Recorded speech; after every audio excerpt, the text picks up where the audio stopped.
program going over there in Japan. You know, the Japanese are bright people. So the Japanese Space Agency had signed a contract with NASA years and years ago to buy copies of every picture NASA took during the Apollo program.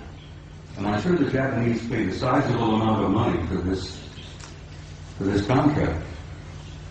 And as the films was developed and the photos were made, and they shipped them off to Japan, and the Japanese have a tremendous reservoir of good, original NASA pictures. They bought them, they paid for them. Now, this photograph was released by the Japanese Space Agency, and you can see the Japanese writing here. This was taken by Apollo 13. Now, you're all familiar, I'm sure, with Apollo 13. That was the aborted mission that was going to the moon to land, and they had an accident on the way. They couldn't land. They damn well barely got back. While they are on the way to the moon, here's the moon, a number of things began happening.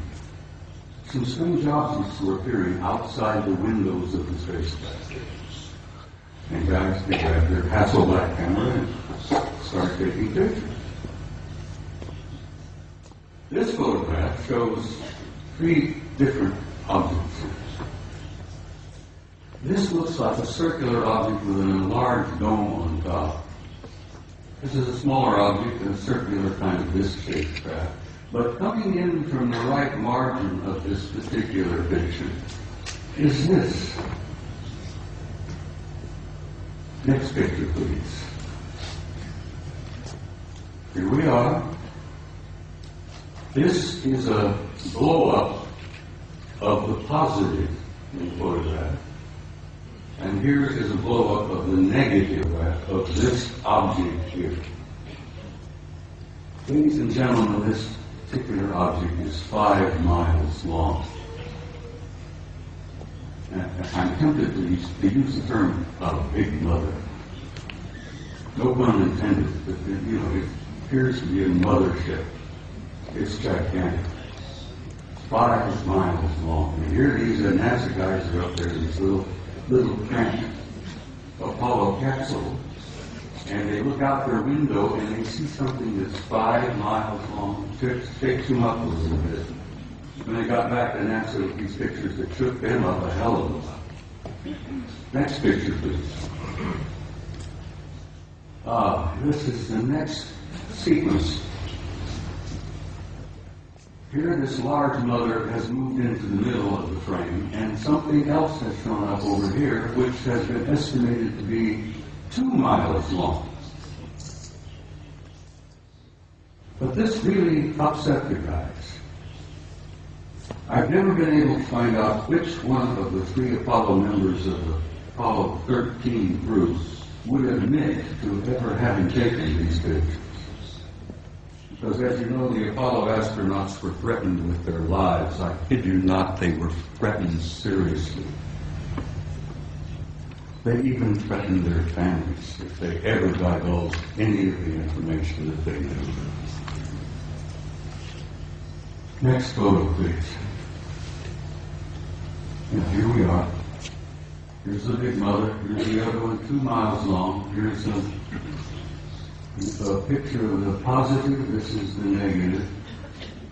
This mother is 5 miles long. Up here you see what appears to be 2 circular objects either arriving or departing from that particular big ship.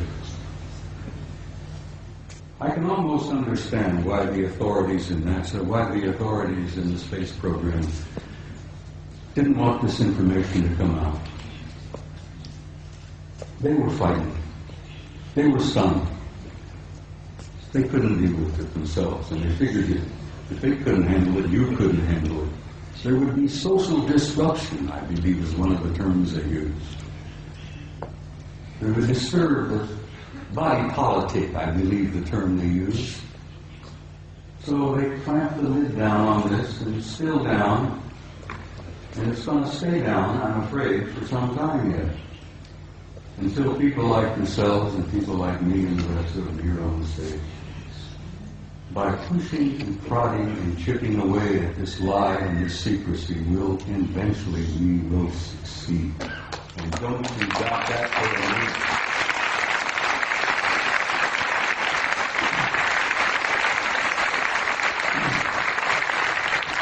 Now you're in for another photograph that I think will shock you some. In 1980, NASA, never a straight answer, launched the Voyager program to Saturn. They launched this little mechanical spaceship filled with cameras and film and so on. Wanted to go to Saturn because something had been going on in the rings of Saturn, around the moons of Saturn, that didn't make a lot of sense.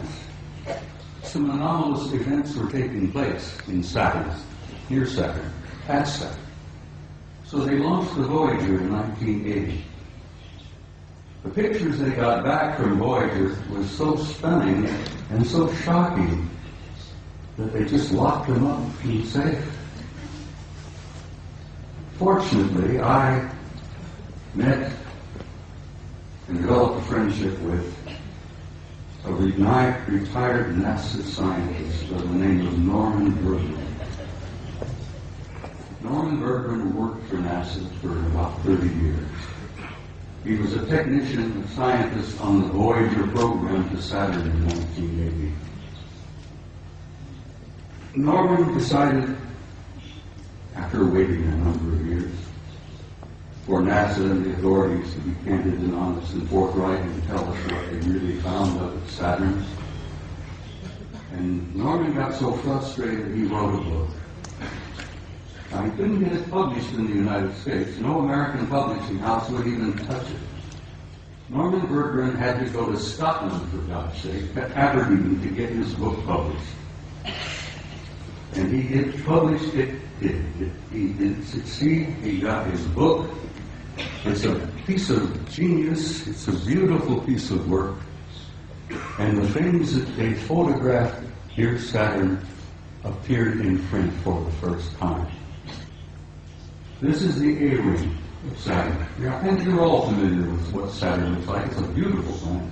It's giant. It's a big one. But it's got rings all around. Well, this is the A-ring, and here is an object that is self-luminous, obviously artificial, larger than our moon.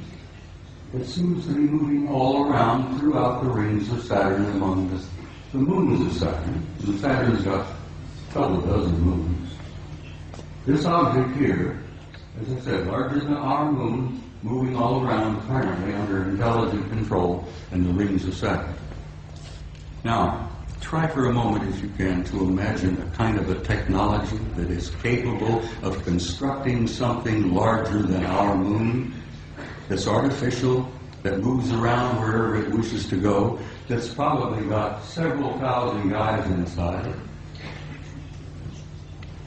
That is shocking to some people. Next picture, please.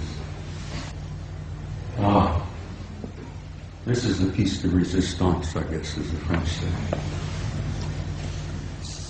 Here you have another self-luminous, artificially constructed object, circular in shape, larger than our moon, that is also moving here, there, and everywhere throughout the rings of Saturn and among the moons of Saturn. You know, there's got to be intelligence at work. But this is the one that really blew the NASA people on the Voyager program out of the water. This object, this is an object, guys, is 2,000 miles long.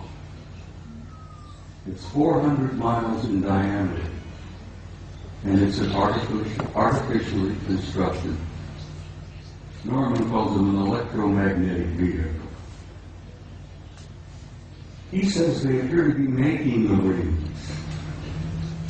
This is one of the rings is that. I think this is the B ring.